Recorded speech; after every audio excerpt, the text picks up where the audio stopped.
So the last bit of revision we're going to do are surds. A surd is a number that can't be written as a rational number or a ratio. And any whole number can be written as a ratio because we just put it over 1. But for example, the square root of 7, the square root of 12, they're surds. I can't actually get a whole number out of that. It's a decimal that keeps going on forever. But the square root of 25 and the square root of 49 are rational numbers because the square root of 25 is 5. The square root of 49 is 7. So they are rational numbers. They're also perfect squares. So the rules for surds are like terms can be added just like we do with algebra. So 1 lot of root 7 plus 2 lots of root 7 is 3 lots of root 7. Think of 3a plus 2a equals 3a. Likewise, only like terms can be subtracted. So 6 root 3 minus 2 root 3 is 4 lots of root 3. So think of 6a's, take away 2a's, leaves me 4a's. Multiplying and dividing are a bit trickier. Well, not really not trickier, but you just got to be careful. Got to look for factors, perfect squares. So root 7 times root 3 is the square root of 21. 7 3s are 21. The square root of 12 times the square root of 3 is the square root of 36. And the square root of 36 is 6. So just think of a times b is just ab. That's exactly what you've just done there. Let's have a look at another one. If I was simplifying a surd, for example, what is the square root of 12 simplified? Well, I have to look for perfect squares. And the perfect square in 12 is 4. So I know that 4 times 3 is 12, so that they are the same. But what is the square root of 4? It's 2. 2 2s are 4. So that 4 actually comes out from underneath the square root sign and becomes 2 root 3. Likewise with division, I can do the square root of 48 over the square root of 12. So I can, sorry about that. I can think of that as something divided by something. Yep. So 48 divided by 12 is 4, and the square root of 4 is 2. So that's a quick overview of surds. In your notebooks, make sure you have all of the perfect squares written down. So what I mean by that is 1, so this is x squared. 1, 2, 2 squared is 4. 3, 3 squared is 9. 4, 4 squared is 16. 5, 5 squared is 25. 6, 6 squared is 36. 7, 7 sevens are 49.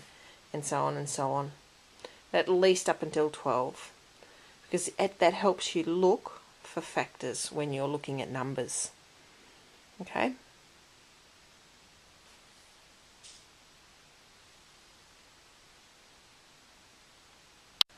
Okay, last little bit of revision on indices. If I've got something squared times something cubed, right, only when they are the same base, so this is the base is a and the index or power is 2, can I actually add the indices. So here I've got a squared times a cubed. If I wrote it all out, which is perfectly legit, it would be a times a, that's the a squared, and a times a times a is the a cubed. And how many times is a multiplied by itself? 5 times, which means it's a to the 5. So that means a times a times a times a times a. That 5 actually comes from 2 plus 3. If we have a look at a squared cubed, so multiplied by itself 3 times, I've got a squared times a squared times a squared, and a squared is a times a times a times a times a times a. How many times is a multiplied by itself? 6 times. So it's a raised to the power of 6. That time it's 2 times 3. So note the difference. if I'm just multiplying, I actually just add the indices. If I'm raising it to a power, I have to multiply. So these two examples might be good to put in your book, just to give you a reminder. Let's look at division.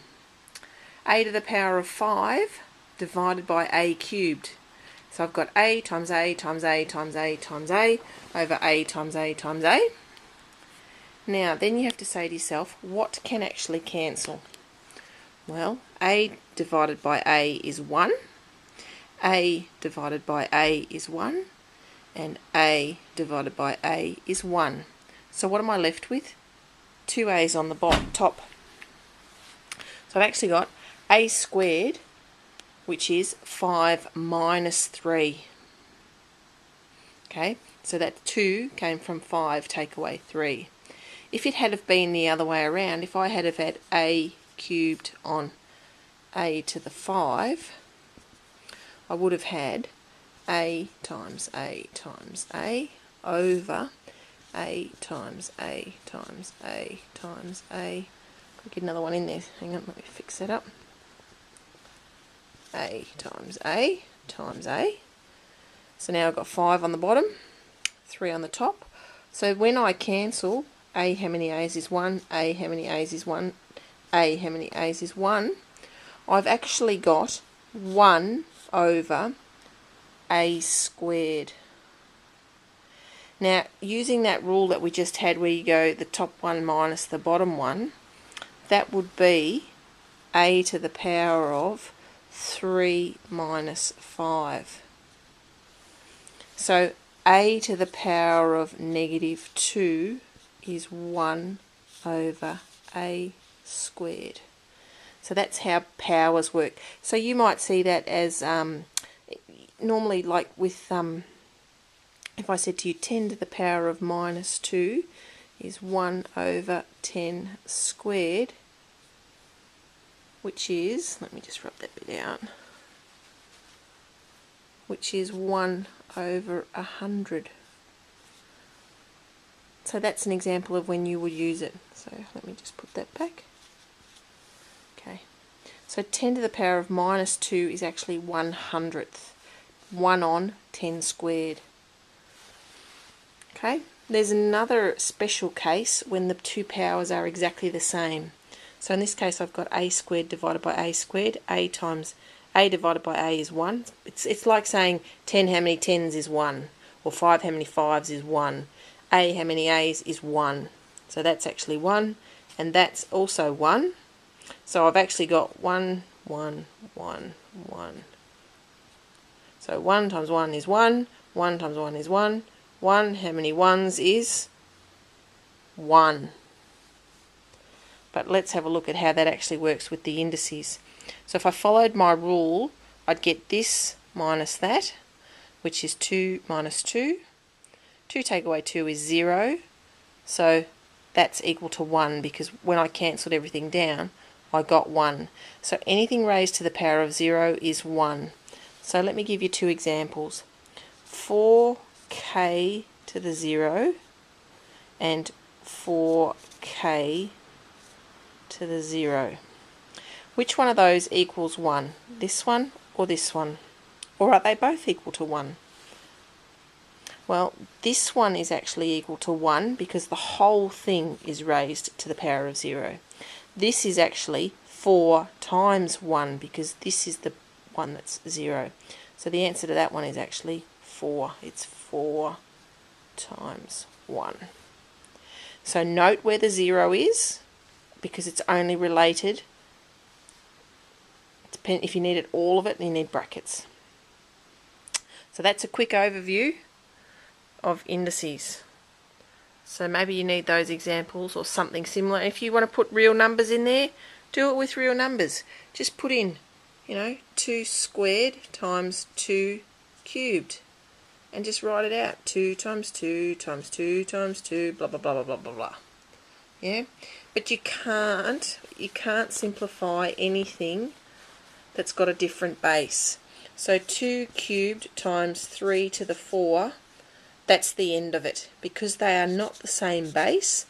It's like saying I've got A's and B's. It only works when I've got A's and A's. Right, so that's the end of that. I cannot simplify that anymore unless they ask you to actually evaluate it, which means work out the real answer.